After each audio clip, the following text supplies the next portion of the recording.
Hi, and welcome back to another quick guide today. I'll teach you how to fix Facebook chat not sending messages. If your Facebook chat is not sending messages, it's usually caused by internet issues, app glitches, or account restrictions. This can prevent messages from being delivered or cause them to get stuck. By checking a few key settings, you can quickly fix the problem.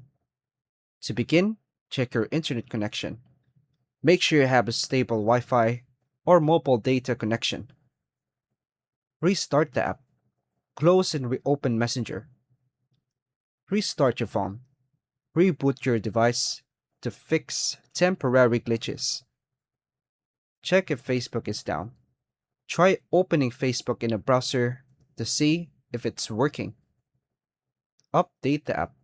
Go to the Play Store or App Store and update Messenger.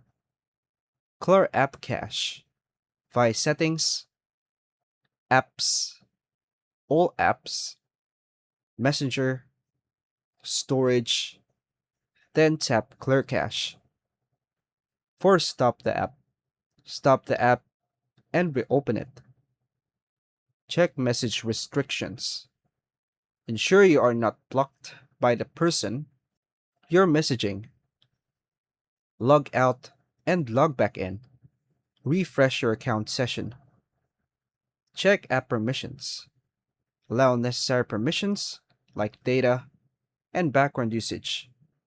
Turn off VPN if using one. VPNs can interfere with messaging services. Reinstall the app. Uninstall and install Messenger again. Check storage space. Ensure your phone has enough storage available. Try using browser version. Open Facebook in a browser to send messages as a test. And that's all for now, folks. Thank you for watching.